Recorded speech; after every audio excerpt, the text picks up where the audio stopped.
allons écouter maintenant Madame Wab Ibari.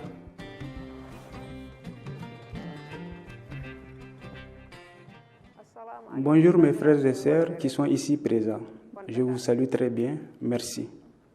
Je m'appelle Wab Ibari.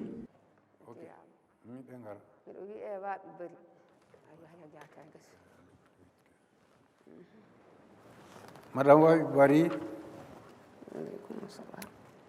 3 de vos enfants ont été enlevés en 2020 à Goumakura, dans le cercle de Nyono. Les auteurs présumés seraient des militaires maliens. Depuis, vous êtes sans nouvelles de vos enfants. Pouvez-vous nous raconter les circonstances de cet enlèvement et les conséquences sur votre famille?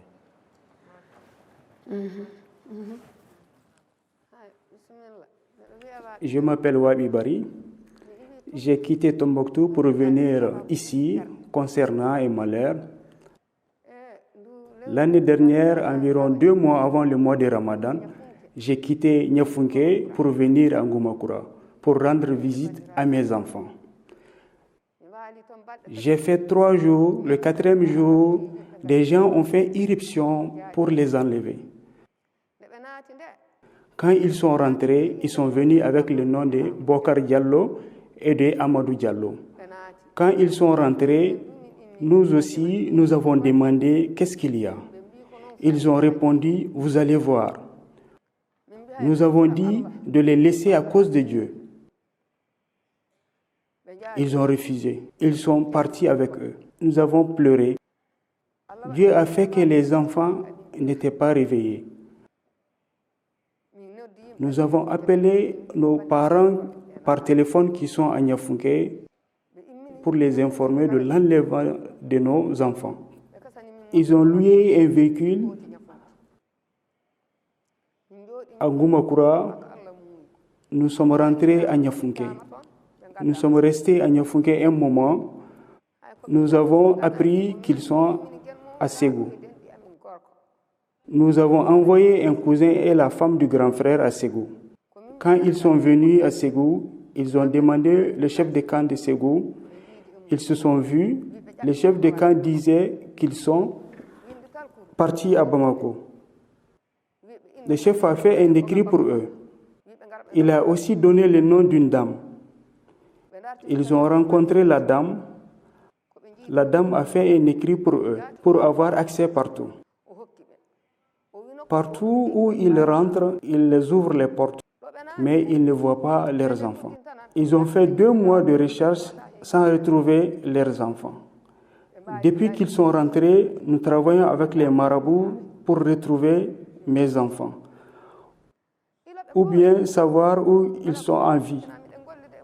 Certains disent qu'ils sont en vie, d'autres disent qu'ils sont dans l'obscurité jusqu'à ce que nous sommes fatigués.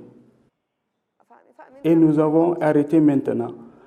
Nous attendons le bon Dieu. Nous avons vu toutes sortes de souffrances. Mes enfants ont laissé des épouses et leurs enfants tout petits. Il faut que les épouses achètent du lait en poudre et revendent pour nourrir les enfants. Voilà la situation. Leur père est venu s'installer en Goumakura. Ça fait très longtemps. Son carnet pour l'impôt est de Goumakura. Le père avait acheté 4 maisons, des champs, 5 hectares, et le papa est décédé en Goumakura. Donc, mes enfants ont été enlevés. Cela a été une souffrance pour nous. Nous ne savons rien de ce que nous allons faire. Nous ne pouvons rien. Si vous pouvez nous aider à retrouver mes enfants, nous sommes venus chez vous pour cela.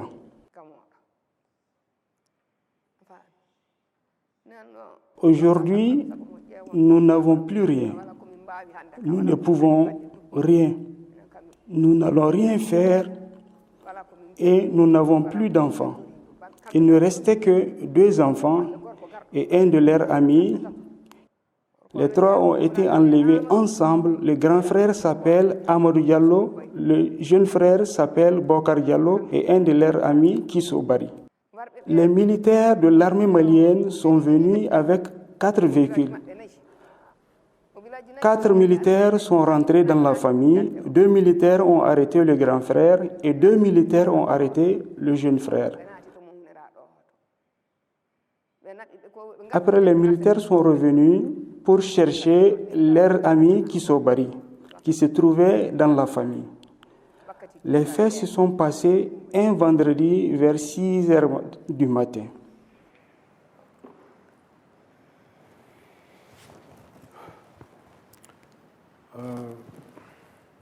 En Paris, nous avons écouté avec beaucoup d'émotion votre récit. Enfin, vous l'avez dit un peu, mais je vais revenir encore sur cette question parce que c'est important. Depuis leur disparition, comment vit la famille? Quelles sont les conséquences sur votre vie familiale? Pourquoi vous avez dû quitter Goumakura pour aller ailleurs, à Niafunké?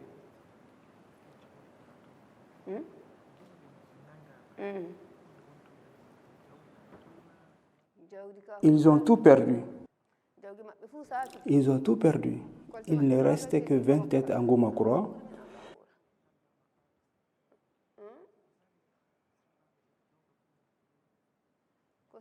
Pourquoi on les a amenés? Niafunké. Quand elles sont venues les chercher pour les amener, la femme du grand frère est venue chercher les dettes. Quand elle est venue chercher ces dettes-là, il a fallu que son logeur l'amène à Dogofri. Les enfants du village voulaient la tuer. Il a fallu que son logeur l'amène à Dogofri. Et elle est rentrée à Niafunké. C'est pour cela qu'elles ne sont pas restées à Niafunké.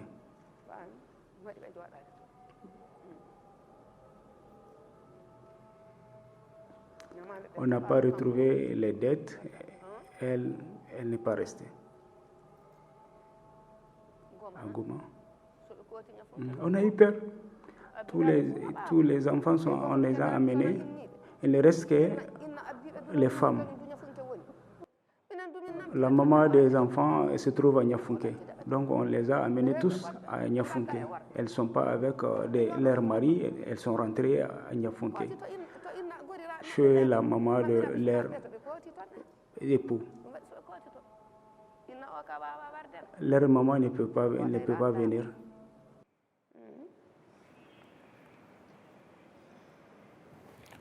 D'accord. Vraiment, nous comprenons votre émotion. Nous partageons votre douleur, madame.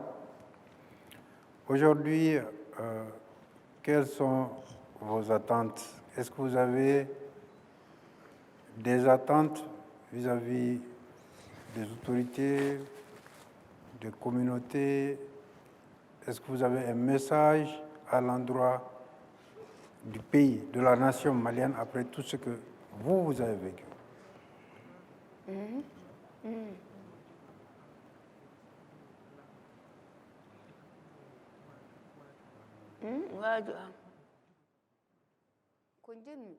Ce que je veux, si mes enfants sont en vie, ce que je veux, s'ils sont en vie, je veux les voir avec mes yeux. Même si on ne les laisse pas, si je les vois avec mes yeux, ça m'apaise. Ou bien ils ne sont pas en vie, ils sont morts, qu'on me montre leur tombe. C'est ce que je veux.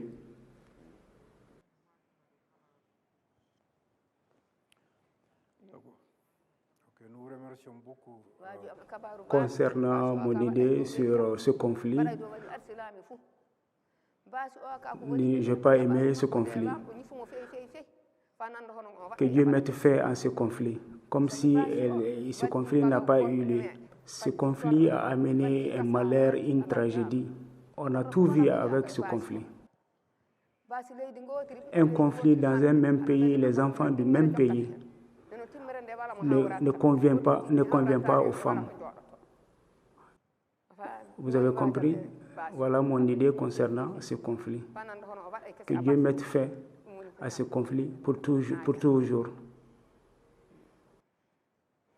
Ok, donc vraiment votre message de paix, j'espère que ce sera entendu par les Maliens. Vous êtes pour la fin de ce conflit inutile entre les enfants des mêmes pays, c'est ce que vous avez dit. Nous prions tous pour cela.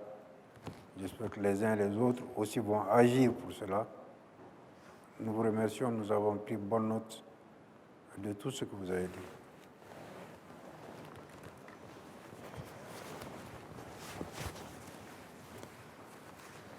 Ok, merci. Assalamu alaikum. Allah fa bo minene mo.